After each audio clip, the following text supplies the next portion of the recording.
Chodesh Tov ou Mevorach, vous savez que c'est Rosh Chodesh. Rosh Chodesh Tammuz, ça y est, on rentre dans l'été aujourd'hui, Tammuz Aveloul. Et on va faire un cours en l'honneur du mois de Tammuz, un cours pour éviter les disputes. Hein, personne n'est concerné, n'est-ce pas? J'ai vu une petite affiche passer dans des groupes. J'aime bien les petites affiches humoristiques où il y a écrit comme ça, un couple uni, c'est un couple où tout se fait à deux. Comment ça à deux? Elle choisit et toi tu achètes. Elle décide et tu es d'accord. Elle te demande et tu donnes. Elle s'énerve et tu t'excuses. Et voilà, le couple où tout se fait à deux. Alors, sachez qu'on a une paracha dans la Torah entière qui est consacrée à ce sujet-là, au sujet de la divergence d'opinion, voire même à la dispute. Et effectivement, attention au mois de Tammuz et attention encore plus à la semaine qui arrive. Faites tout pour éviter les disputes. Éloignez-vous des lieux de marloquette, des lieux de divergence d'opinion. Parce que, d'abord, la semaine dans laquelle nous sommes, la semaine de Korach, est une semaine remplie d'une force de disputes dans le monde. Donc, il faut vraiment faire extrêmement attention. Mais aussi parce que le mois de Tammuz est un mois qui contient la date du 17 Tammuz, jeûne du 17 Tammuz. Et comme on le sait, c'est un jeûne et c'est une période en fait de 3 semaines qui démarre avec les difficultés qui se trouvent dans le domaine des relations humaines. Et j'aime bien rappeler à chaque fois qu'on arrive en Tammuz, rappeler le signe astrologique du mois. Vous savez que c'est le signe Cancer, Sartan en hébreu. Et Sartan, c'est quoi en hébreu? Comment est-ce qu'on peut analyser ce mot-là de Sartan? C'est Sar. Sar, ça veut dire retirer. Et Tet Nun, c'est la racine du mot Tina qui veut dire la haine gratuite. Et les Chachamim créent un lien entre la haine gratuite et ce signe astrologique, donc le signe de la haine, et même, je ne sais pas si je pousse un peu trop loin, mais lo alenu, Dieu préserve, cette terrible maladie du même nom, elle arrive aussi quand il y a des divisions cellulaires. Tu me dis si j'ai raison. Hein, heureusement qu'il y a toujours des médecins dans la salle. Quand il y a des divisions cellulaires qui n'arrêtent pas, qui sont anarchiques absolument. C'est quoi une division cellulaire? C'est créer en fait une division. Et donc faire extrêmement attention à tout ce domaine-là. Ok, mais comment? Alors on va voir, on a une paracha entière dans la Torah qui est consacrée que à ça, que à ce sujet, parce que la Torah, elle sait qu'on en a hyper besoin et que chaque année, il faut qu'on fasse un petit rappel sur ce que c'est que la dispute et comment, en fait, ce qu'on va apprendre ce soir, on va apprendre qu'est-ce que c'est qu'un débat stérile et un débat fertile. Et comment éviter aussi les débats stériles? Comment faire pour faire en sorte qu'il y en ait le moins possible et créer une unité? Et comme on va le voir, l'unité, ça ne veut pas dire l'uniformité. Pas du tout. Et c'est pour ça que je me suis dit que le titre le plus adéquat pour ce cours-là, c'est accepter nos différences. Parce qu'il ne s'agit pas de gommer des différences et d'être tous d'accord et tous avec une opinion unique et identique pour pouvoir vivre ensemble. Non, il s'agit de rester dans nos différences et nos divergences pour pouvoir arriver à une unité qu'on appelle le shalom, qui est en fait, c'est plus exactement une complémentarité. Alors, qu'est-ce qui se passe cette semaine dans Korach?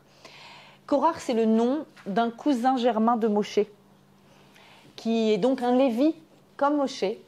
Alors, il n'est pas un Cohen, parce que les Kohanim, ce ne sont que les descendants de Aaron à Cohen, et ils seront, certains d'entre eux des Kohanim, d'autres seront Cohen Gadol, mais en tous les cas, les descendants d'Aaron seront des Kohanim. Tous les autres, Moshe et tous ses autres cousins, sont des Lévi'im, puisqu'ils font partie de la tribu de Lévi.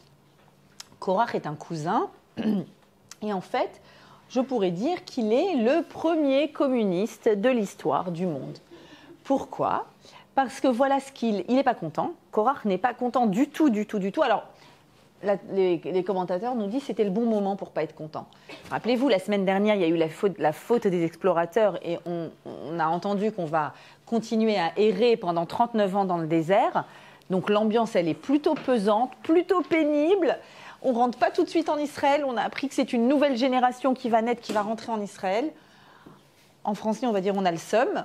Et donc, quand on a le seum, c'est le moment de créer une ambiance, une mauvaise ambiance, une ambiance de râlerie, mais en fait qui va se transformer carrément en guerre contre Moshe lui-même. Moshe qui a descendu la Torah du Sinaï, il n'y a pas si longtemps. Alors, Korach n'est pas content. Qu'est-ce qu'il dit? Il réunit deux mécontents. Alors, il y a deux... Quand on veut citer les deux mécontents de la Torah, c'est Dathan et Aviram, d'accord? Ils sont tristement célèbres, peu importe. Donc, ceux-là, ils sont toujours dans les mauvais coups. Donc, ils viennent dans son mauvais coup. Et qui d'autre? 250 princes, chefs, essentiellement de la tribu de Réhouven. Et Vaïka Halou, ils se réunissent, ils font une grande réunion au sommet, Al-Moshe ve Al-Aaron, contre Moshe et Aaron, et ils leur disent, deux points, ouvrez les guillemets, Rav Lachem, y'en a marre. C'est comme ça. Ça suffit, stop, Rav, beaucoup. Rav Lachem, beaucoup pour vous. Ça suffit, il y en a marre. Et qui kol haeda, pourquoi il y en a marre? Kol haeda, kulam kedoshim. Vous croyez que vous êtes les seuls à être des personnes spéciales, à être des saints? Kulam, on est tous, toute la communauté est sainte. Ou madoua titnasou. Pourquoi est-ce que vous vous prenez des airs de supériorité? Titnasou. Pourquoi vous êtes au-dessus? Qu'est-ce qu'il est? D'abord, c'est très choquant de lire ces phrases-là dans la Torah. C'est choquant d'entendre un cousin germain de Moshe qui parle comme ça avec Moshe, sachant qu'il a assisté au Sinaï, qu'on lui a ouvert la mer, qu'il est sorti d'Égypte, qu'il a mangé la manne, qu'il est encore en train de la manger. C'est vraiment étrange. Et puis, il n'est pas content de quoi? Il se passe quoi? Alors, Rachid nous explique, encore une histoire de famille et de jalousie et de fratrie. On a l'habitude maintenant. Lévi avait 4 fils mon père, alors il dit comme ça, il s'est dit, mon père et ses frères étaient au nombre de 4. Les fils de Kehat, c'était Amram, Itzhar, Hevron et Uziel. Il y avait 4 fils. Amram, c'est le papa, on le sait, c'est le papa de Moshe et Aaron. Waouh! Moshe, leader, roi, Aaron, Kohen Gadol. Waouh! Amram, c'est le fils aîné en même temps. Quand il y a... donc ils ont reçu 2 dignités. L'un est devenu roi, l'autre grand prêtre. Qui aurait dû obtenir la place suivante, l'honneur suivant, disons? Eh bien, n'est-ce pas moi, qui suis le fils de Itzhar, qui est le 2e fils? Or, qui vient d'être désigné prince, Nassi, chef de tribu? Eh bien, c'est le fils d'un petit frère. Et donc, je vais m'opposer à lui, faire invalider ce qu'il a dit. Qu'a-t-il fait? Il s'est dressé pour assembler 250 chefs de tribu, appartenant pour la plupart à la tribu de Réhouven. En gros, c'est pas juste, je veux y être moi.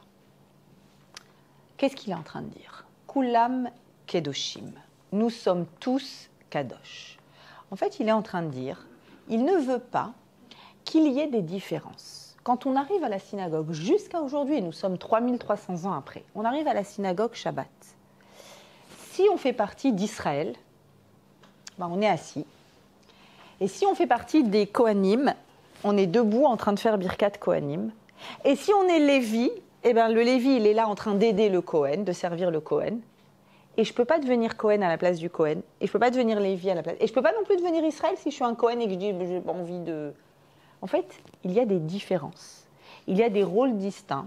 Et même si ça peut sembler étrange, mais même si le Kohen, par exemple, en question, est un homme absolument pas pratiquant, absolument pas, et qui vient à la synagogue pour la première fois, et qui se présente, bonjour, je m'appelle Monsieur Cohen, on va le faire monter, et il va faire la bénédiction des Kohanim. Mais attends, en face à lui, il y a quelqu'un qui connaît tout le Talmud par cœur. Lui, c'est un ignorant absolu. Alors, c'est que tu n'as pas compris. On n'est pas en train de te dire qu'il est mieux que toi. Le Cohen n'est pas mieux que toi. Il est juste l'outil qui a été choisi par Dieu, par lequel va passer le flux d'abondance vers le peuple d'Israël. Tout simplement. Et arrive Monsieur Korach, et il n'est pas d'accord avec ce principe-là. Lui, il considère que finalement, il ne faut pas qu'il y ait de différence. On a tous été au Sinaï, on a tous reçu la Torah, on a tous bénéficié de cette sainteté. Eh bien, on a tous finalement les mêmes prérogatives. On doit tous avoir accès à la même sainteté. Alors, dans l'option basse, évidemment, la lecture basse de ce texte, c'est de la jalousie pure et dure, et c'est le cas, bien entendu. Mais il faut aussi intégrer la lecture un peu plus haute. Il a envie d'être Cohen, c'est-à-dire il a envie de ressentir la proximité avec la sainteté que ressent le Cohen quand il fait son service dans le temple. C'est-à-dire qu'il y a également une volonté ici de grandir, mais elle est très, très, très mal orientée. Elle est très mal formulée, mal exprimée et mal mise en pratique. Et donc, il va falloir cesser. Et vous savez, la suite est terrible. Moshe, qui est le grand défenseur des béné Israël à chaque fois, eh bien, Moshe va faire un examen d'abord. Il va leur faire passer un examen pour voir si c'est vraiment lui qui a décidé de nommer qui il veut. Et dans ce cas, comme dit Korach, c'est toi, tu t'es pris le beau rôle, tu as donné le deuxième beau rôle à ton frère, mais en fait, n'importe qui aurait pu jouer ce rôle-là. Ça, c'est la vision de Korach. Réponse de Moshe, bien, on va tous passer un examen. Et donc, prenez tous votre bâton, amenez-le tous là-bas dans la tente d'assignation, et puis on verra bien et tentez d'amener l'encens, c'est ce parfum qui brûlait, et puis on verra bien qui est autorisé à amener cet encens, d'accord ? Donc, on a ici, donc il va leur faire passer l'examen, effectivement, et la triste suite de cette histoire, c'est que Korach et sa famille entière, et ceux qui sont avec lui, Datan et Aviram, vont être littéralement avalés sous terre, et la terre va se refermer sur eux, et les 250 personnes vont, elles, être brûlées, carrément. Enfin, il y a un feu. En voulant amener une encens qu'ils ne pouvaient pas amener, forcément, il y a un feu, le feu qui se trouve dans ce lieu-là, de grande sainteté, qui va les consumer. Quoi qu'il en soit, Moshe lui-même va prier pour que puisse être visible et écrit dans la Torah que leur mort n'est pas une mort classique. C'est-à-dire qu'il y a quelque chose d'ici de fondamentalement grave et qu'il va falloir couper à la racine. Parce qu'on ne peut pas laisser exister dans le peuple d'Israël cette attitude-là. Et effectivement, nous rentrons dans le mois de Tammuz, et on sait que cette attitude-là, un mélange de jalousie, de volonté de gommer les différences, de ne pas être capable de s'accorder avec ceux qui sont autour de nous, tout ça a fabriqué les pires choses dans l'histoire de notre peuple. Et malheureusement, la destruction du temple à Tisha B'Av, des deux temples d'ailleurs, tous les pires pogroms. Et ce que nous souhaitons aujourd'hui, c'est reconstruire tout ça. Et on le sait, que ce n'est que en annulant le plus possible, c'est-à-dire en faisant les efforts qu'il faut pour mettre de côté ce type de dispute.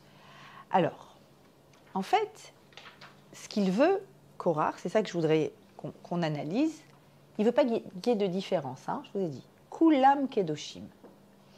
Vous savez que le matin, quand on se lève, après Modéani et Netila, qu'est-ce qu'on dit ?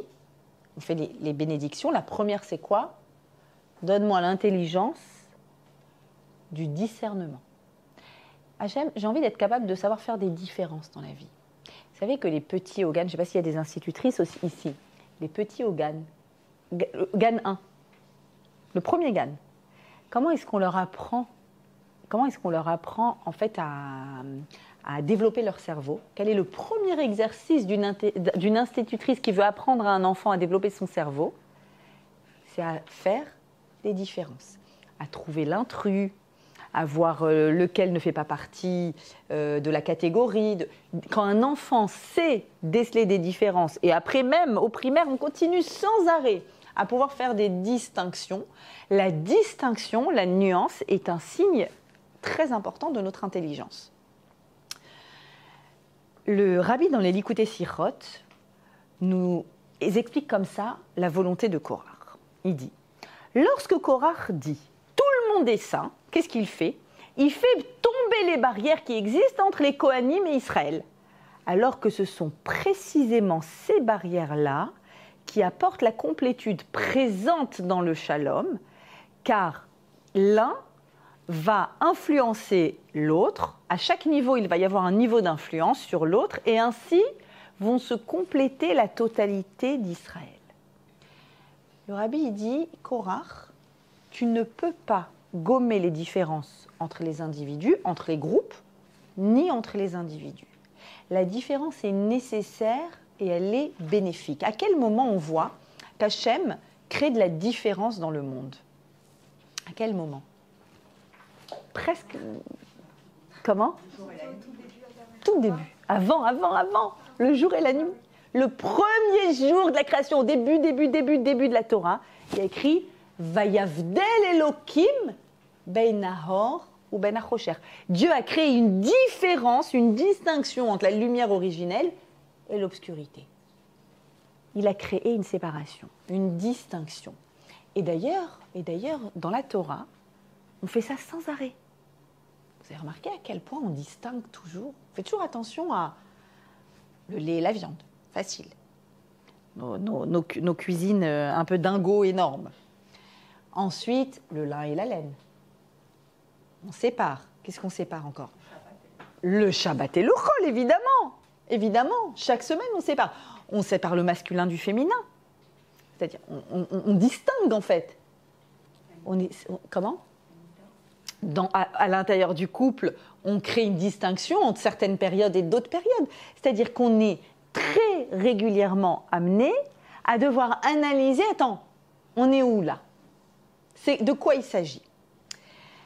Alors, en fait, j'ai lu un commentaire extraordinaire, un commentaire justement sur cet art juif d'être capable de faire des différences, d'être capable de distinguer.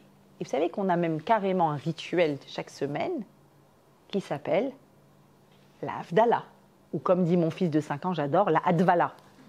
La Hadvala. C'est à intégrer à la maison, on dit la Hadvala. Donc, c'est quoi? Et vous savez que quand on fait des Shabbats pleins avec des étudiantes, on adore faire, c'est devenu ça aussi un rituel, on fait une grande cérémonie. C'est pas juste on fait tchic-tchac rapide, on fait une grande cérémonie d'Havdalah. Pourquoi? Parce que c'est le début, en fait, de l'intégration d'une personne à l'intérieur d'une vie de Torah dans laquelle il faut être capable de faire des nuances, des distinctions. Et dans la Havdalah, vous avez sûrement remarqué que quand on fait la Havdalah, on a l'habitude de remplir le verre. Comment on le remplit, le verre de la Havdalah, par rapport au kiddush? Il déborde. On aime bien chez nous quand ça déborde. La pâte, elle déborde quand on fait la pâte. Et le verre mais le verre de kiddush, il ne doit pas déborder. Le verre de Havdalah, on le tient et on attend que ça déborde. Raison numéro 1 que vous connaissez toutes, la plus facile, la plus classique, c'est quoi? C'est l'abondance dans la maison, évidemment, puisque Shabbat, c'est la source de l'abondance. Donc on sort de Shabbat, on rentre dans la semaine, on veut que Shabbat influence notre maison d'une abondance. Génial. Ok. J'ai lu une deuxième explication. Regardez cette explication intéressante. C'est une explication du Maté Moshe qui a vécu à peu près il y a 500 ans. Et il dit comme ça. Il donne la première explication et ensuite il dit, et la deuxième raison, c'est que Moshe a dit, quand il a entendu leurs récriminations, leurs énervements, il a dit Hibadlou, il a écrit dans la parasha de cette semaine, Hibadlou, faites une différence, différenciez-vous, mettez-vous à l'écart, il dit à tous les bénis Israël, mettez-vous à l'écart de qui? De ces mauvaises personnes, de cette mauvaise communauté, il les appelle comme ça. Hibadlou, faites une Havdalah, qu'est-ce qu'il est en train de dire? En fait, quand la terre va s'ouvrir et les avaler, ils ne peuvent descendre au Sheol. Alors, qu'est-ce que c'est que le Sheol? Même si on ne comprend pas, ce n'est pas grave, on va faire semblant qu'on comprend. C'est un des noms d'un niveau du Gehinam, de l'enfer. Je ne sais pas ce que c'est, n'essayez pas de savoir. Mais en tout cas, c'est un endroit, c'est un lieu de réparation. C'est un lieu qu'ils doivent atteindre, parce que s'ils arrivent à atteindre ce lieu, ils réparent ce qu'ils ont abîmé. D'accord? Donc, ils ne peuvent pas descendre dans cet endroit-là qui s'appelle le Sheol, tant que quoi? Tant qu'Israël ne fait pas de Havdalah. C'est-à-dire que nous, on arrive le samedi soir Et en fait, on aide Korach, on fait une Havdalah, on remplit notre verre de vin et on doit le faire déborder. Mais il déborde où? Par terre. Donc vous allez me dire, on a des carreaux, nous. Mais imaginez à l'époque où c'était par terre. D'accord? Donc en fait, tu arroses le sol avec ta Havdalah. Symboliquement, on est dans une symbolique très forte. Qu'est-ce que tu es en train de dire? Tu es en train d'envoyer à la terre un message, tu dis regarde pour ne pas qu'arrivent des disputes dans la vie, des disputes qui nous éloignent énormément les uns des autres. Qu'est-ce qu'il faut qu'on sache faire? Faut qu'on ne vive pas dans un fantasme d'union et de fusion. Il faut qu'on sache voir des nuances et créer des différences. Ok. Et la Mishnah dans Avot va même aller un petit peu plus loin. La Mishnah, c'est une très fameuse Mishnah dans Pirkei Avot qui parle de ça, qui parle de la divergence d'opinion, qui parle du fait que dans la vie on n'est pas d'accord et c'est normal de ne pas être d'accord. Vous savez qu'il y a un texte très connu des Chachamim qui pose la question, pourquoi Hachem prend tellement, je ne vais pas dire d'énergie, mais tient à nous dessiner tous avec des visages différents. Il a décidé de nous mettre 2 yeux en haut, le front, 2 yeux, un nez, une bouche, pour tous c'est pareil, on est d'accord. Il n'a pas décidé de faire une ambiance, quelqu'un aura le visage derrière, les pieds en haut. Il nous a fait avec le même moule. Mais le moule, il l'a créé unique fois le nombre de milliards d'individus sur Terre. C'est quand même sacrément difficile, quoi. Enfin, on ne peut pas s'exprimer comme ça pour Dieu, mais enfin, pourquoi pour ne pas se tromper de qui on est, mais enfin, à ce point de créer des différences pareilles. Non, les Chachamim disent, alors que ce soit clair, la seule raison pour laquelle Dieu y tient à ce qu'on ait des visages différents, pour qu'on se rappelle que nos pensées sont différentes, que notre esprit est différent, que nos réflexions sont différentes. Tu vois un nouveau visage, tu dis « Ah, celle-là, elle doit penser pas comme moi. » C'est sûr. Regarde comme son visage est différent. Keshem chez Partsoufé M. Shonot, de même que leurs visages sont différents, DOTM Shonot, leur état d'esprit aussi est différent. Donc comme ça, on te met dans l'ambiance directe. T'as un collègue, visage différent. T'as un frère, une sœur qui naît, tout le monde dit « Ah, on dirait pas ton frère, on dirait pas ta sœur. » Ah ben parlons-en. Tu t'imagines même pas comment il est différent de moi. Donc, ok. La Mishnah dans Avot vient et parle de ça. Du fait que la vie, c'est une vie de nuances. C'est une vie de différence. Et papa et maman, ils sont différents. Et moi, je me sens archi différent d'eux. Et d'ailleurs, quand je suis ado, je m'énerve et je fais ma crise d'ado. Pourquoi? Pour leur montrer, je ne suis pas comme vous. Parce que sinon, ça ne s'appelle pas qu'on existe. Si on leur dit pas, je ne suis pas comme vous. Et donc, on est dans une vie de différence. La Mishnah, très importante, dit comme ça. Que j'ai d'ailleurs oublié de vous traduire. Mais c'est pas grave, on va la lire en hébreu. Parce que votre feuille était trop remplie. C'est la Mishnah d'Avot, la plus connue, qui parle de la notion de machloket. Mazé machloket, c'est quoi machloket? Divergence d'opinion, pour être plus précis. D'accord? Parce que discuter, c'est plus cool. Divergence d'opinion. D'accord? Kol machloket. Shehi leshem shamaim. Toute divergence d'opinion qui s'exprime, alors les Shem Shamaim, ça veut dire au nom du ciel. Au nom du ciel, je vous explique tout ce que ça veut dire. Il ne s'agit pas de toi, il ne s'agit pas de ta personne, il ne s'agit pas de ton intérêt ni de ton ego. Ça ne te change rien en fait, que ce soit comme ci ou que ce soit comme ça. C'est juste ton point de vue que tu exprimes, et ce n'est pas un point de vue dans lequel tu as un intérêt. D'accord? Donc tu n'es pas en train de grappiller quelque chose pour toi, pour ton ego. Toute divergence d'opinion qui est faite pour le ciel, Sofa leit kayem, à la fin de cette discussion divergente d'opinion, elle sera pérenne, elle tiendra dans le temps, elle restera, elle existera toujours.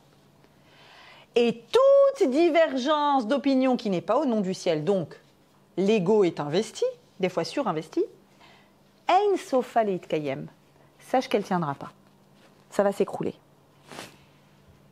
Et puis la Mishnah continue. Donne-moi un exemple de machloket qui est au nom du ciel, où il n'y a pas d'intérêt et d'ego. La fameuse divergence d'opinion entre Hillel et Shammai. D'ailleurs, je ne sais pas si vous êtes au courant, j'aime bien rappeler les origines des mots, faire un peu du linguisme avec vous. Chamaï a donné le nom, se chamailler. D'accord? Donc, il est les chamailles, se chamaillent, mais tout va bien pour eux. C'est pas comme nos enfants quand ils se chamaillent. Eux, tout va bien. Ok. Véché et Ina Leshem Shamaim, et une discussion qui, elle, a complètement été surinvestie par ton ego. Qu'est-ce qui se passe? Quel exemple? Zo machloket korach ve'adato. L'exemple que je peux te donner, c'est la machloket, la divergence d'opinion, Korach et sa faction. Il y a 1000 questions à poser sur cette Mishnah. Vous avez envie de tenter? Allez, go, je t'écoute. Ah oui. Baruch ata Adonai Eloheinu melech haolam she'akol nהיה bidvaro. Quelqu'un veut donner sa premier avis? Qu'est-ce qui est bizarre dans cette Mishnah? Génial. Une machloket, c'est une divergence d'opinion entre deux personnes qui ne sont pas d'accord. Donc on aurait dû dire entre Korach et Moshe et Aaron. Il y a écrit la machloket de Korach et son groupe. Premièrement. Même avant ça, le début. C'est quoi une machloket qui continue d'exister? C'est bien? C'est quoi? Sofalit kayem. C'est comme si la Mishnah, elle vient, elle dit, elle est bien cette machloket, elle est bien cette divergence d'opinion, elle continue de tenir. Qu'est-ce qu'elle essaye de me dire ici, la Mishnah? Alors en fait, ce qu'elle me dit, c'est que le débat, le fait de créer un débat entre deux personnes, donc deux points de vue, deux cerveaux, deux visions qui sont différentes. Vous avez déjà entendu ou vu à quoi ressemble un Beth Midrash où on étudie le Talmud? Et c'est vrai aussi si on peut étudier le Chumash comme ça, on peut étudier la Mishnah comme ça. Moi, j'adore quand j'ai des petits groupes comme ça dans mon salon, de prendre le texte, de vraiment se battre avec le texte et d'entendre, il y a 10 femmes autour de moi, 10 lectures différentes du texte, et 10 sensibilités différentes, et 10 visions différentes. Un texte divin, d'origine divine, et toutes ces visions-là. Le débat, l'existence du débat, en fait, c'est quoi? C'est un pont qui existe vers l'autre, vers l'altérité. C'est quoi Sofa le Itkayem? En fait, quand l'autre exprime une position qui est différente de la mienne, moi je comprends ce texte de telle et telle façon. Mais comprenez-moi, ce n'est pas juste de la philosophie pour philosopher. C'est-à-dire que quand ils débattent, il a les chamailles, quand ils se chamaillent, à la fin, on se pose la question, est-ce que le four il est cachère ou il n'est pas cachère? Ça change. Enfin, c'est quand même, il y a des implications. Est-ce que cette bête, elle est cachère ou pas? Ou est-ce que telle femme, elle est mariée ou elle n'est pas mariée? Est-ce que ce mariage, il est valable ou pas? De telle ou telle façon que le kiddushin ont été faits? C'est-à-dire, il y a des implications extrêmement, extrêmement importantes. L'autre ne pense pas comme moi. Volontairement, Dieu ne nous a pas donné une Torah dogmatique. Avec alinéa 1, petite ligne sous-alinéa et... Il nous a donné une Torah de vie, une Torah dans laquelle elle va nous pénétrer, elle va rentrer dans notre cerveau, et notre cerveau va produire une compréhension. Et face à moi, quelqu'un a compris complètement à l'inverse. Complètement. Il n'y a rien de plus passionnant que d'entendre des débats talmudiques. C'est une merveille. Et en fait, quand l'autre exprime son avis divergent, qu'est-ce qu'il m'aide? En quoi il est aidant pour moi? Il est aidant parce que je peux, grâce à lui, affiner ma prise de position. De deux choses l'une, soit j'ai complètement oublié un paramètre et je me suis trompée, et je lui dis bah oui, effectivement. En général, c'est pas du tout ça qui se passe. En général, quand j'entends ce que tu as à dire, et c'est vrai dans tous les débats, que ce soit politique ou des débats de société que vous entendez, ça vous arrive, on débat à table quand même, à table de Shabbat, c'est un beau lieu de débat. D'accord? Sur les derniers... j'en sais rien, moi, la retraite, à quel âge c'est déjà? Il a dit 64.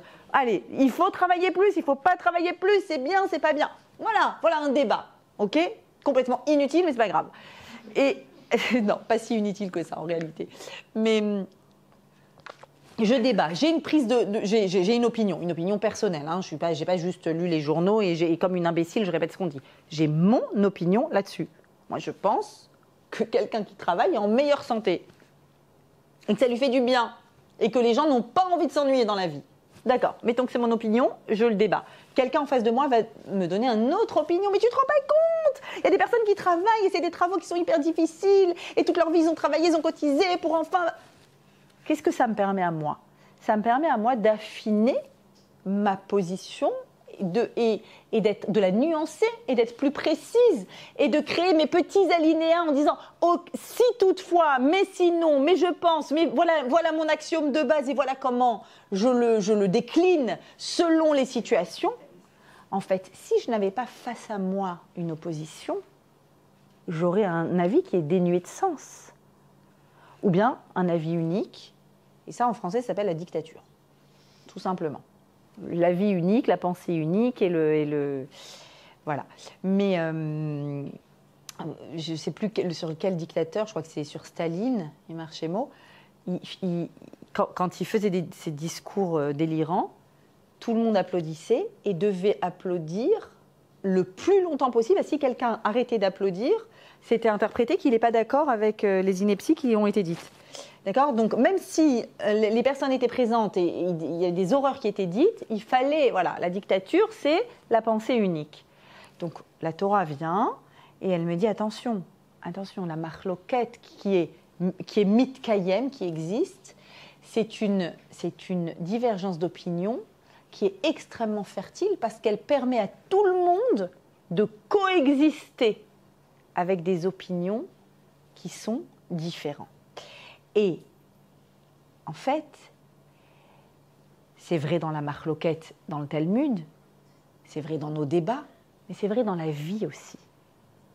Je prends toujours cet exemple extrêmement basique d'une famille et des enfants qui ont des visages tellement différents et des personnalités tellement différentes que des fois tu dis c'est dingue. Le même corps a produit ces deux êtres à l'opposé l'un de l'autre.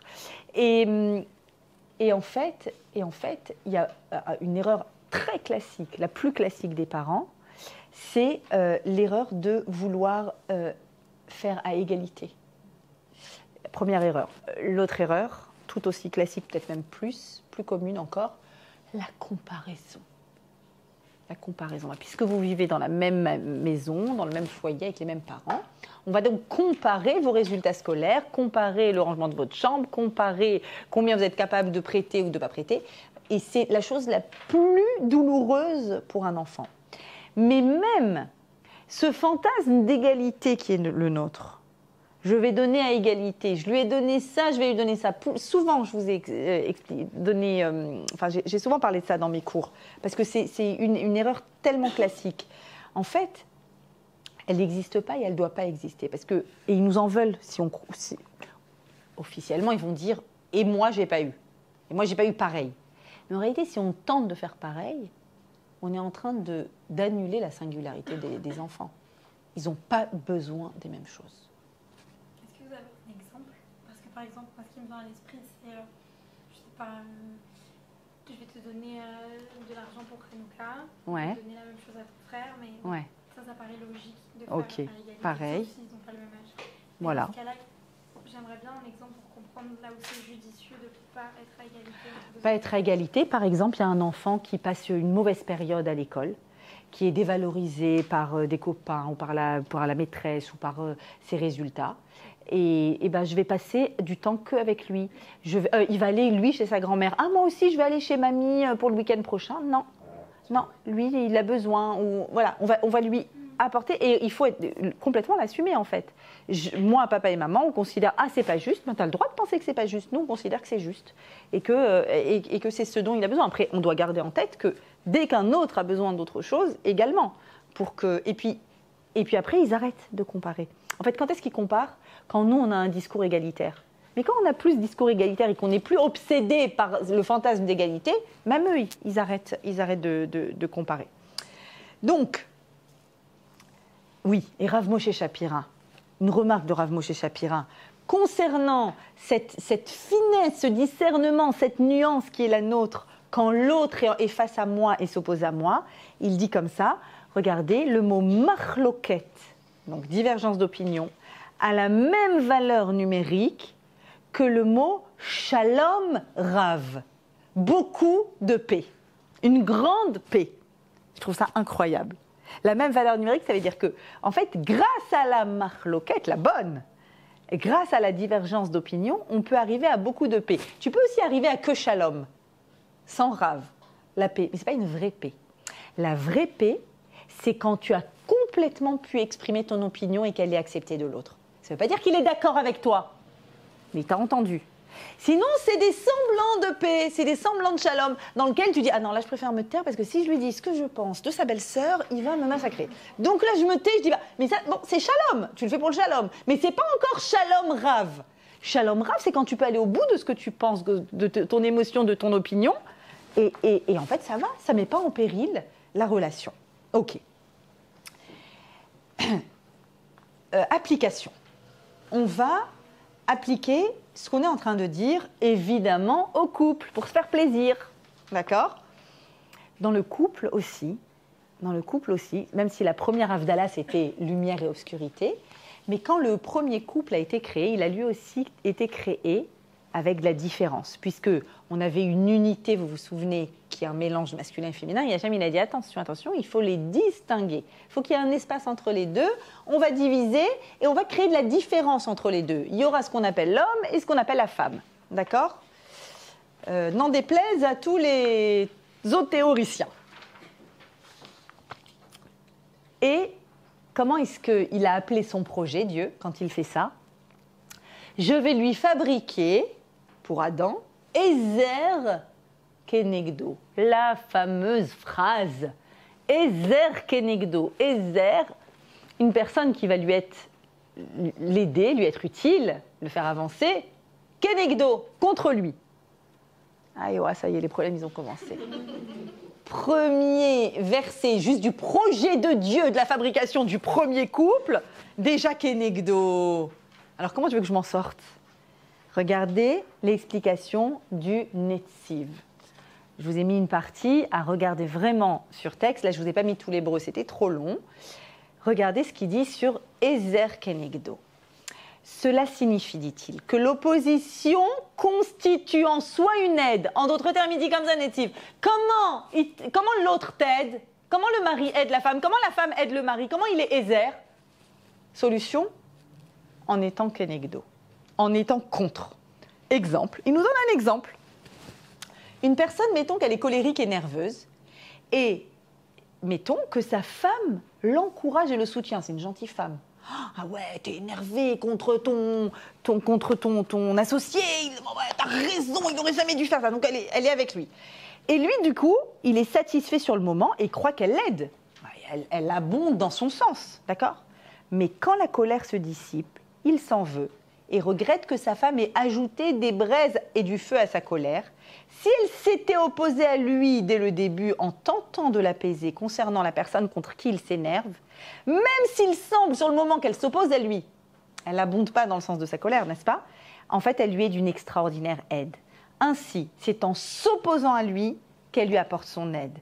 Et s'il est méritant, l'essentiel de leur couple, ça sera du Ezer, de l'aide. Comment ?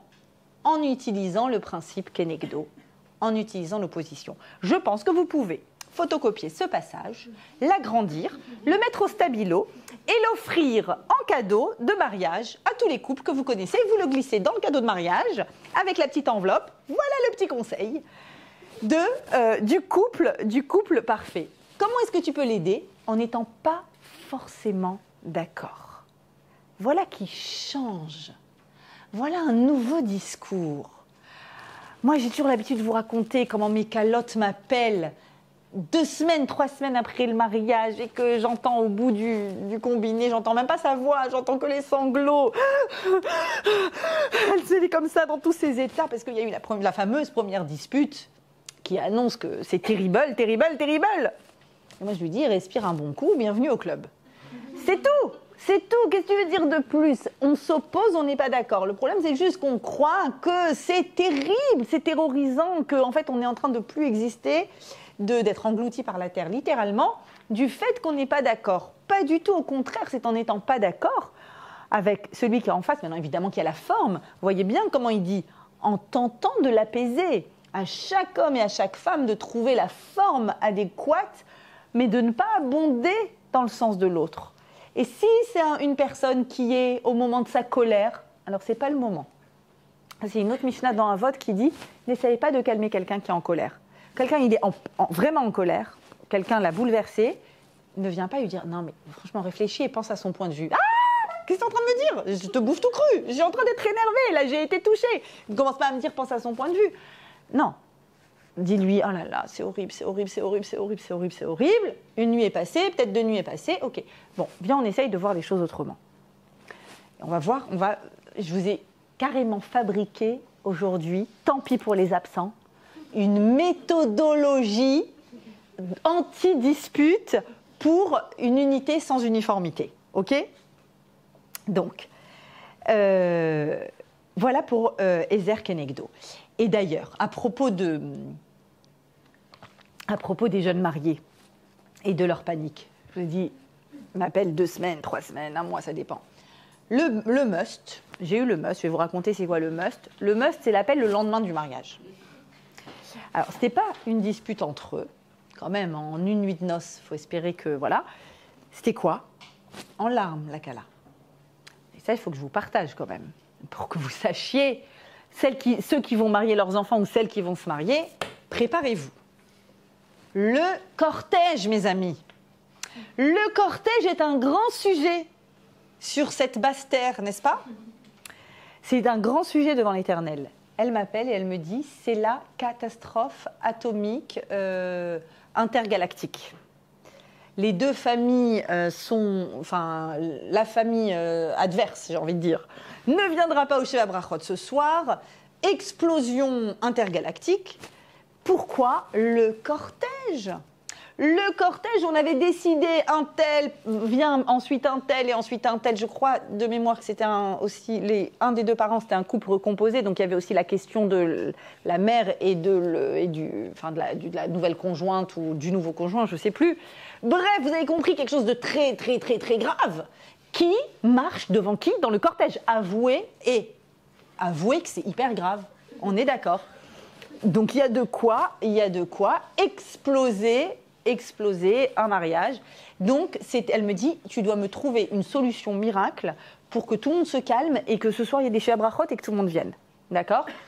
Donc ça a été tout un travail, un travail délicat de réussir. Voilà. Alors, moi je vous conseille, vous ne faites pas de cortège.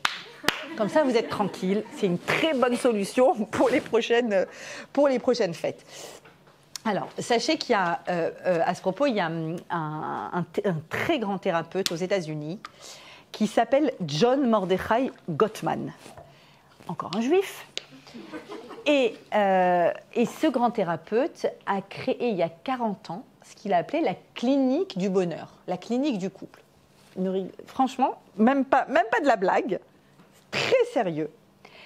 Et à force de recevoir des couples en thérapie, à force de les filmer et de voir le va-et-vient du débat, en fait, comment est-ce qu'ils débattent, il est capable de recevoir un couple dans sa clinique, de poser genre 2-3 questions bien chaudes qui suscitent le débat de façon absolue et claire, et juste en observant comment ils débattent, l'un et l'autre, il est capable de faire une prédiction qui fonctionne à 90% à peu près, même plus, entre 90 et 100%, une prédiction de si ce couple va tenir ou pas. Je vous entendais bien sur comment ils débattent. Alors, c'était quoi ces questions? Voilà. Par exemple, il pose la question, à votre avis, qui doit ne pas aller au travail s'il y a un enfant qui est malade? Vous monsieur, ou vous madame? Go, débattez. Il les écoute, il les laisse faire, il observe, il a une méthodologie et il arrive, ou bien qui doit s'occuper des papiers, des factures, voilà, toutes sortes de questions sympathiques et comment on dépense l'argent, etc., etc. Et il les écoute et donc il a donc l'art du débat. Il ne s'agit pas de ne pas débattre, il ne s'agit pas d'être d'accord avec l'autre, je vous le dis tout de suite, ce n'est pas possible. Pas que je sache, ça n'existe pas. Heureusement, on s'ennuierait quand même, hein, si on était d'accord. Ça serait triste.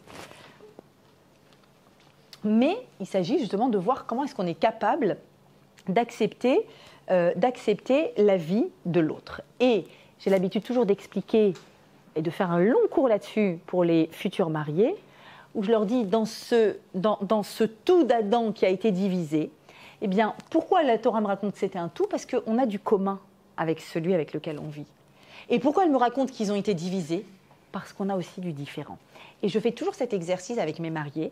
Je leur demande de prendre un temps et d'écrire sur un papier qu'est-ce qu'il y a, qu'est-ce que tu as de commun avec ton conjoint, ton fiancé, et que tu aimes avoir ça en commun avec lui.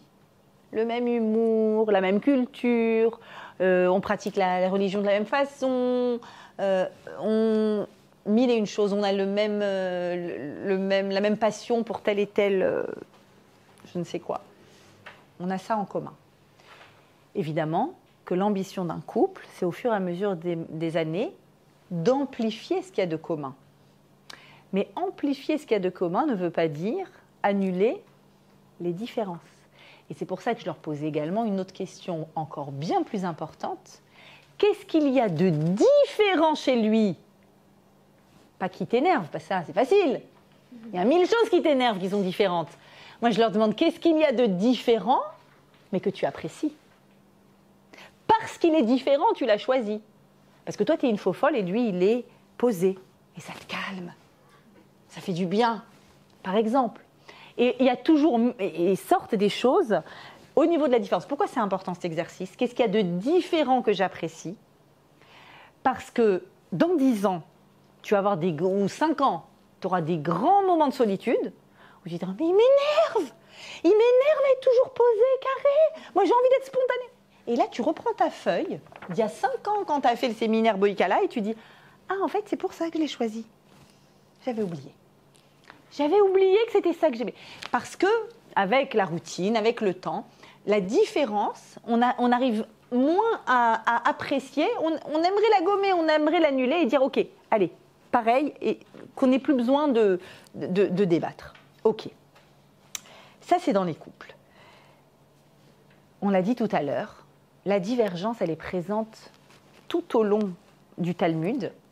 Tous les traités du Talmud sont écrits sous quelle forme? Débat d'idées. Vous ne verrez jamais une Mishnah, le Talmud, donc, qui commente la Mishnah, qui est présentée sous une forme unique et dogmatique. C'est comme ça. Jamais, jamais, jamais. Toute la Torah orale est écrite selon le principe de la divergence d'opinion. C'est-à-dire que ce qui fait notre essence et notre vie en tant que juif, c'est l'acceptation qu'il y a une opinion qui est différente. Il y a écrit comme ça. Vous le savez, les deux grandes écoles sont Hillel et Shammai. La Mishnah, dans le traité Yevamot, nous dit comme ça. Afalpi chez Elu Osrin ve Elu Metirin. Bien qu'on ait une école qui permette et une qui interdise. Donc encore une fois, comprenez qu'il y a des conséquences. C'est permis, c'est interdit. Deux écoles de pensée. Elu Poslim ve Elu Marchirim. Eux, ils disent qu'il faut le mettre à l'extérieur et d'autres disent c'est cachère. Lonimne ou Bet Shammai, milissa nashi mi Bet Hillel. La maison, l'opinion, les personnes qui font partie de l'opinion de Shammai ne se sont jamais empêchées d'épouser des femmes qui font partie de Beth Hillel. C'est-à-dire qu'il faut que vous compreniez qu'aujourd'hui, on a Ashke et Sef, ou Marocains et Tunisiens, mais il y a quelques milliers d'années, on avait, toi t'es quoi? T'es Hillel ou t'es Shammai? C'était deux grandes traditions, deux grandes opinions, et ils ne pratiquaient pas forcément de la même façon. Ce qui était cachère pour l'un pouvait ne pas l'être pour l'autre. Et attention, il n'y en a pas un qui a raison et un qui a tort. D'accord? Comme on va le voir tout de suite. Alors, on aurait pu dire, attends, mais eux, vous avez permis ça, et nous, on a interdit. Donc, on ne peut pas prendre des... On ne va pas se marier, quand même. On ne va quand même pas faire un mariage marocain-tunisien. Quand même! On ne va pas exagérer. D'accord? La Gemara me dit, ça n'a eu aucune implication, en fait, sur leur vie et leur quotidien et leur proximité. Marier nos enfants ensemble, c'est quand même être très très proche. Ok. La Gemara dans Hérouvin. Pendant 3 ans de controverse sur une halakha. Et certains disaient, mais non, la halakha est comme moi. Les autres disaient, mais pas du tout, la halakha est comme nous. Donc ils n'étaient pas d'accord. Puis s'est fait entendre une bat kol, une voix, qui a dit, Elou, c'est une phrase importante à connaître, Elou ve'elou, aussi bien cela que cela, divrei Elokim Chaim, sont les paroles du Dieu vivant. En d'autres termes, on n'est pas d'accord. Donc nous, qui avons un esprit un petit peu carré, on dit, bon, si l'un a raison, l'autre a tort. Arrive une voix céleste qui dit, vous n'avez pas compris. Les deux peuvent avoir raison. Et ça, c'est quelque chose qui m'arrive tous les jours au cabinet, où les patients, les couples arrivent en étant convaincus que je vais être un arbitre sur un ring de boxe en général, pas sur un terrain de foot, et que je vais compter les points. Et elle va dire qui a raison et qui a tort. C'est l'erreur, première erreur que les personnes qui viennent en thérapie pensent, alors qu'on est dans une neutralité absolue. Et non seulement on a un devoir de neutralité, mais en plus, la plupart du temps, tout le monde a raison. Ou tout le monde a tort, comme vous voulez. C'est-à-dire qu'il n'y a pas un avis qui annule l'autre. Les avis peuvent coexister. Comment tu peux dire ça? Mais c'est pas normal de faire. C'est pas normal selon toi. Une de mes meilleures histoires que je pense que je vous ai déjà racontée, pardon si je l'ai déjà racontée, mais c'est une de mes best-of d'une jeune fille qui m'appelle, ça fait des années, elle m'appelle un lundi après-midi avant le cours du lundi soir.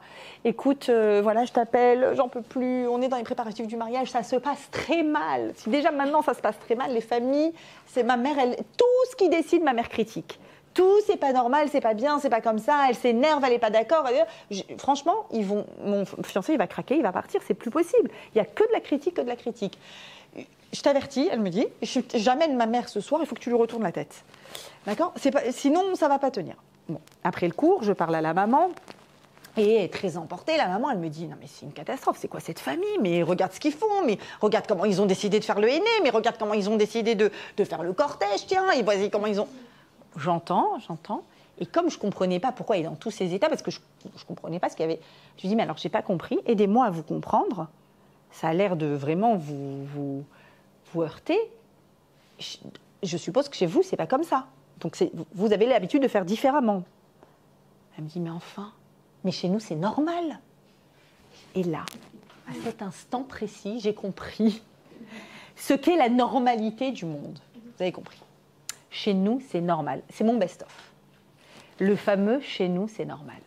C'est-à-dire qu'ici, la Torah, elle vient et dit « Elou ve'elou divrei Elokim Chaim ». En fait, les deux peuvent coexister. Mais toutefois, continue la voix céleste, la halakha, c'est-à-dire s'il faut décider comment on fait, la halakha, il faut savoir, dans le Talmud, c'est Hillel. C'est Hillel qui a fixé la halakha, c'est pas Shammai. Aujourd'hui, la façon qu'on a de faire notre Shabbat, de pratiquer les mitzvot, la kashrut, c'est selon l'avis d'Hillel. Et pourquoi? Demande la Gemara. Pourquoi c'est comme Hillel? Si les deux, finalement, pour Dieu, ça change rien. Pour Dieu, les deux avis peuvent coexister. Bon, il y a un avis plus rigoriste, un autre avis, mais ok, c'est pareil. Alors pourquoi c'est Hillel?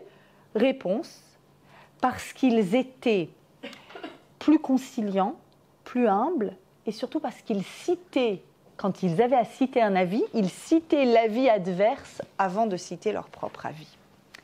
Question de Midot. Deux personnes ne sont pas d'accord. Qu'est-ce qu'on fait avec ça? Ou plutôt, je vais le demander comme ça. Comment est-ce qu'on fait pour créer un débat fertile dans nos maisons, avec nos enfants, avec nos époux, avec notre famille autour de nous? Comment est-ce qu'on fait?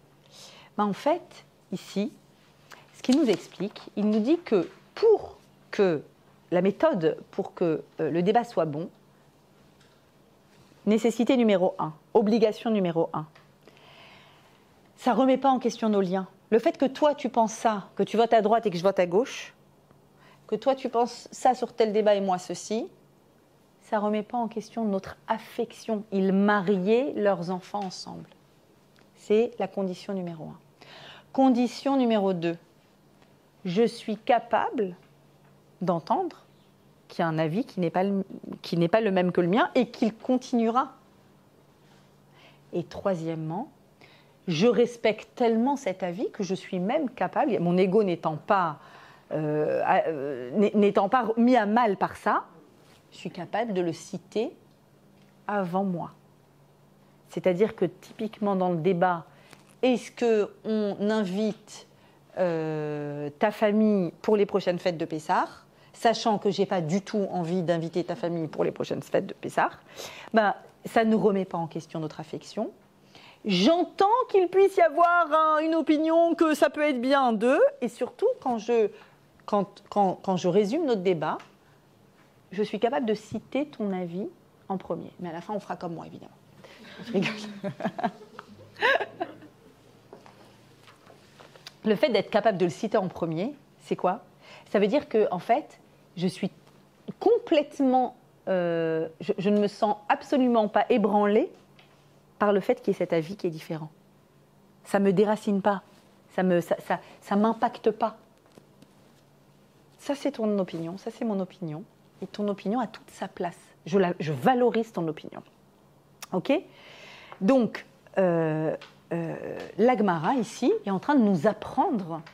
Elle nous apprend à débattre. Elle nous apprend à ne pas être d'accord. Elle nous apprend comment ne pas être d'accord intelligemment. Et en n'étant pas d'accord intelligemment, on s'affine. C'est un petit peu plus, c'est un petit peu mieux, comme on a dit, qui on est et qu'est-ce qu'on veut faire. OK. Donc ça, c'est la méthode du débat fertile. Je vous l'ai mis. Hein. C'est écrit, que vous ne me disiez pas, j'ai oublié. Je vous l'ai mis. OK. Et sachez que la fin du Talmud, c'est quoi? Quelle est la dernière Mishnah Gemara du Talmud? La fin de tous les traités, c'est la Mishnah qui dit comme ça: Lo matza akadosh baruch hu kli marzik bracha. Dieu n'a pas trouvé de meilleur ustensile marzik bracha pour contenir la bracha, contenir la bénédiction, que quoi? Quel est l'outil qui contient la bénédiction, l'abondance dans une maison? Le shalom. Quel est le keli? C'est quoi cet ustensile qui tient la bénédiction? La bénédiction, on est en train de dire, elle peut arriver, mais en fait, s'il n'y a pas un ustensile qui le tient, elle va s'échapper. La bracha, elle est arrivée chez toi, mais elle est partie. Elle s'est sauvée. Qu'est-ce qui le tient? Le shalom. C'est la fin de tous les traités de Talmud qui sont une série de divergences d'opinion. D'accord? Donc il faut toujours bien garder ça en tête. Le shalom, c'est quoi? Vous le savez, ça vient du mot shalem. Shalem, ça veut dire entier. Mais si c'est entier, ça veut dire qu'il y a des morceaux. Je ne peux pas dire de quelque chose je peux pas dire d'un gâteau qu'il est entier si il n'a pas été coupé en parts. Sinon, c'est un gâteau. Mais je coupe des parts, personne n'a pris de part, il est entier. Il y a toutes les parts, d'accord? Donc le shalom, c'est quoi? C'est plein de morceaux, mais qui sont ensemble, qui coexistent, qui créent quelque chose. En fait, le shalom, c'est quoi? C'est savoir que j'ai besoin de l'autre et que l'autre, il a besoin de moi. Savoir que chacun remplit sa place et son espace dans le monde. Or, aussi savoir, se souvenir, je me le suis noté parce que si la Torah le précise, je pense que c'est important. La Torah précise que Korach, quand il a ses récriminations et qu'il est pas content et qu'il crée toute cette émeute, Korach, il faut savoir, c'est devenu une expression, Ashir kmo Korach. Il est richissime, au-delà de l'imaginable. C'était parmi tous ceux qui sont dans le désert, toutes les 12 tribus d'Israël, c'était le plus riche. Et le Talmud vient et nous le précise comme si cette information était importante à analyser si on veut comprendre pourquoi à ce point il n'est pas content dans la vie. Quel est son problème? Pourquoi, je crois qu'ici la Torah nous dit, mais en fait, pourquoi il a un tel problème? Pourquoi il y a à ce point ce problème-là de la place de l'autre? Il est quand même Lévi. Parmi Lévi, les descendants de Kehat, c'est le top. Et en plus, il est très riche. A priori, il ne lui manque rien. Vous entendez ce que je dis? Il ne lui manque rien. Or, qu'est-ce que c'est justement le shalom? Le shalom, c'est savoir que, de fait, parce que Dieu nous a créés et que nous sommes de chair et de sang, il nous manque. Qu'est-ce qu'il nous manque? Il nous manque les autres. Il nous manque de la complémentarité pour arriver à une complétude. Et donc, précisément, ce problème-là de manque de shalom, il y a un risque qu'il arrive davantage à quelqu'un qui se croit tout-puissant.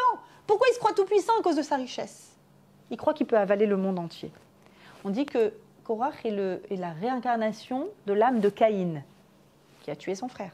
C'est-à-dire, Caïn, il voulait tout. Il veut que tout soit lui, tout soit lui. Il veut tout posséder. Donc, il y a ici, c'est quelque chose que j'ai remarqué beaucoup de fois, on va dire. Également au sein de mon cabinet. Je reçois toutes sortes de personnes. Des fois, c'est pour des problèmes de couple, mais ça peut être des problèmes de fratrie, ça peut être toutes sortes de problèmes de disputes, etc., ou d'incompréhension, de divergence d'opinion.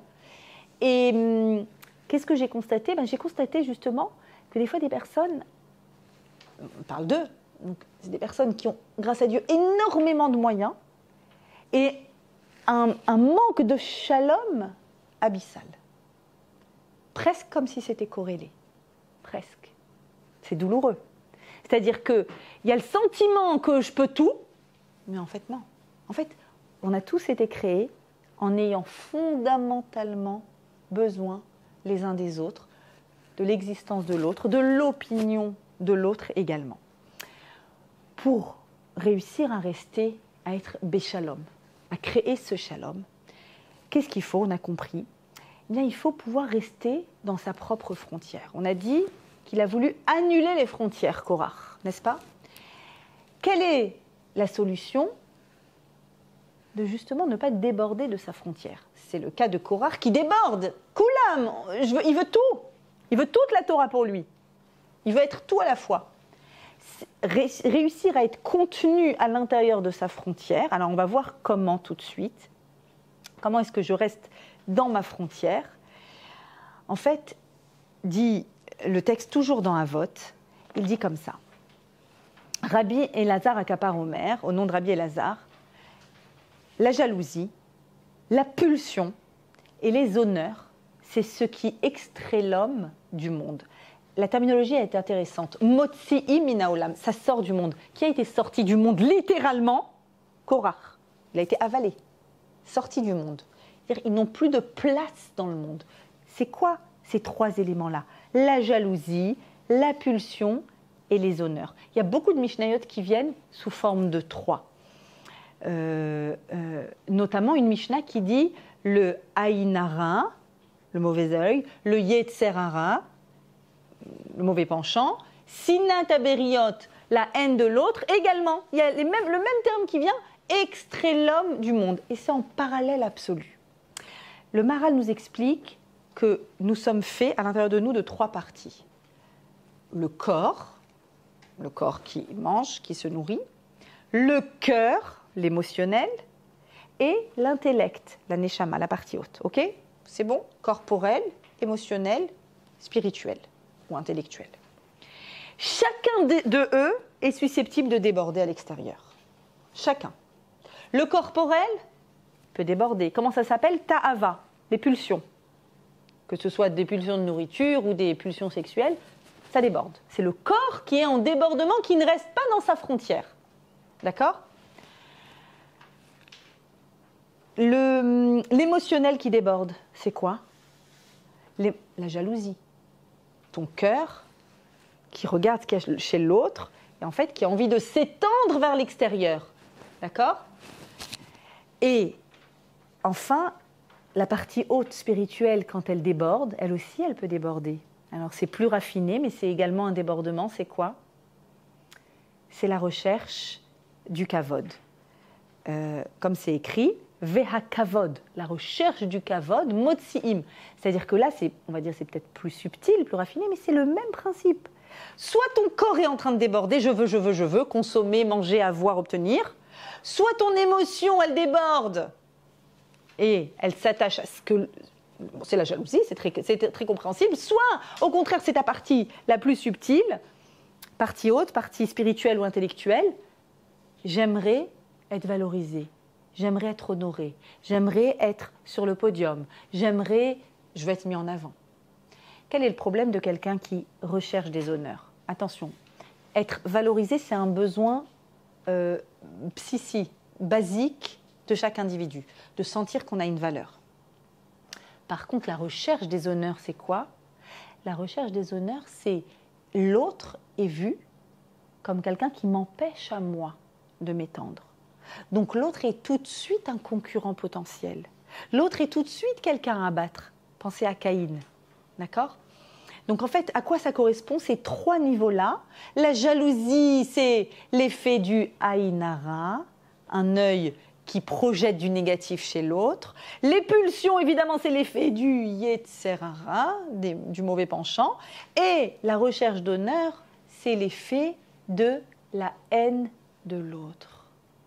L'autre, je le vois comme quelqu'un qui m'empêche d'atteindre la posture qui est la mienne. Solution, du coup, une fois que j'ai analysé ces trois niveaux, si j'ai envie de rester dans ma frontière, je dois avoir quoi? Eh bien, je vais prendre le contraire. Aïn Tova, un regard bienveillant sur l'autre.